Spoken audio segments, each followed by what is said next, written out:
Mike Ellis, our Public Safety and Emergency Services Minister, who's leading this effort for us, we've just realized that we've got to take matters into our own hands.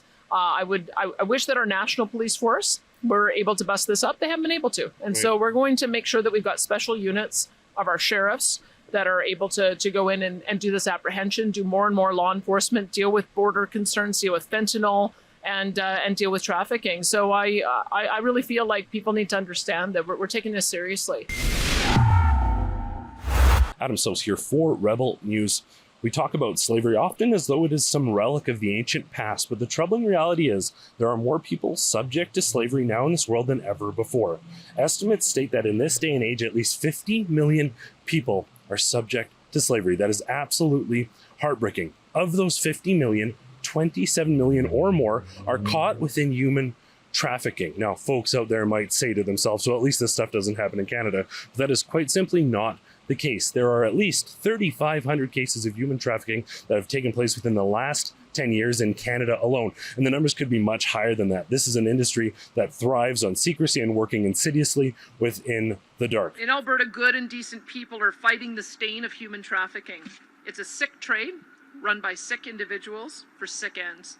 It persists in the shadows, destroying the bodies and minds of vulnerable, innocent people, mostly women and girls, and often Indigenous people. And Alberta's government is doing its part to end this disgrace. Fortunately, the government of Alberta, led by Danielle Smith under the UCP, are tackling this issue head on, and they've invested $4 million in an office designated specifically to take on human trafficking. Without further ado, I'm going to be joined by Danielle Smith to discuss this important issue. So I'm now joined by Premier Danielle Smith. I suppose my first question for you, obviously human trafficking is a massive issue, but was there any particular sort of instance that prompted your government to invest $4 million and start an office sort of oriented directly towards tackling this problem? Well, the leadership of Paul Brandt, quite frankly, he has quite a devastating story he told about all the travels that he's been on, and the fact that when he goes international, he sees children as young as 5, 6 years old who are bought and sold into this lifestyle and can't escape it. And so when he brought it home to Canada, the whole point behind Not in My City is exactly as it says, not in my city. And I know that there's a whole series of wraparound supports that are needed for human trafficking. It's not just a matter of busting up the ring. Once you've recovered the people who have been trafficked, you have to either help them get the mental health support that they need, the counseling. Maybe some of them will want to return to their home country if they've been brought in from overseas. And others will want to have legitimate training so that they can get into a line of work that's free from the person who's victimized them. So that's the part of the reason why we felt we needed a whole of government approach to this. We wouldn't have done it without the leadership of Paul Brandt, though. He's been amazing. Now, it's incredible to see. Obviously, people like Paul Brandt have been working on this for years. So, but there does seem to be a bit of a culmination, whether it's like a movie like The Sound of Freedom or the incredible work that is set to be started by your government. Why do you think right now people are tackling this issue head on? Well, it is. I did watch Sound of Freedom, and I think if anybody watches that show, they will just be heartbroken and appalled at the number of people who are bought and sold into this, into whether it's sex trafficking, whether it is victimization, people being brought in thinking that they're going to get a legitimate job and legitimate employment, and also for organs as well, which is shocking. I think at the end of the show, they say that more people are now being bought and sold in slavery like this than at any time in our history.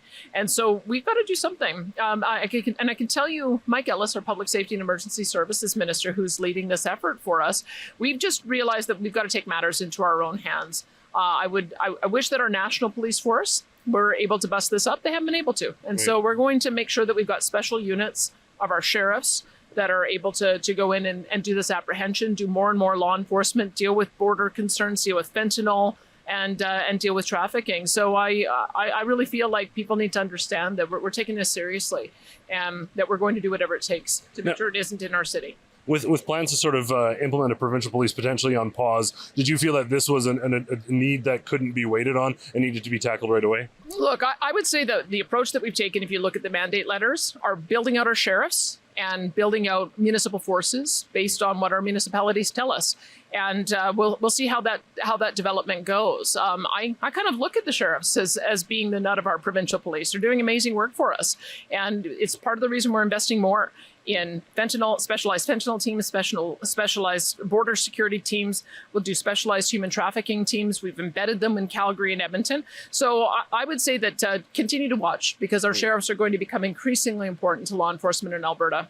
And what can people look for practically as far as this $4 million investment? Is there going to be immediate action? What will it result in practically? I'm going to have to defer to the organizations when it comes to this, but I can tell you that what I have told Minister Ellis is we have to make sure that when the individuals, a lot of them being women, a lot of them being Indigenous women, when we find that we're providing them a safe haven, we've got to make sure that they're connected to the services they need and that they can get back to normal and they can be safe from the people who are trafficking them. So there's going to require not only law enforcement, but mental health, probably hospital services, but also employment services. And I'm so pleased that we're partnering with different organizations in Calgary and Edmonton who are skilled at this. So we'll watch as it unfolds, and we'll be prepared to do whatever it takes to make sure that we're addressing the problem and getting people the help they need. One final question for you. I know you've got a busy day here, lots of events going on. Do you have any messages to people in this province who are benefiting from trafficking people, from victimizing people? Well, not here. Like we know that it's going to take an effort to educate people about just the devastation that they're causing to people when they're in this line of when they're victimized this way. And I know it has a different face in every community. Internationally, I think that we saw with movies like Sound of Freedom how it manifests here in Canada and in Alberta.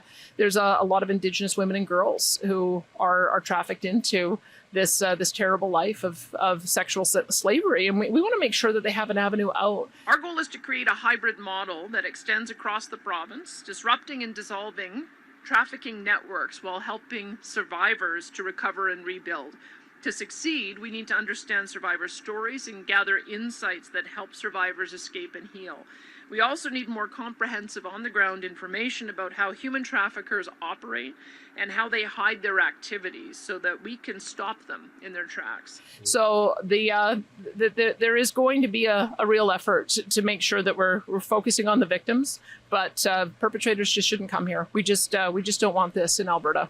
Awesome. Well, thank you so much. I want to thank the UCP government for taking a lead both on addictions as well as human trafficking now, two critical issues that I know our supporters, our viewers are keen to see this government tackling. Thank you for your time, Premier Smith. And for everyone at home, I want to thank you all so much for tuning in. For Rebel News, I'm Adam Soos.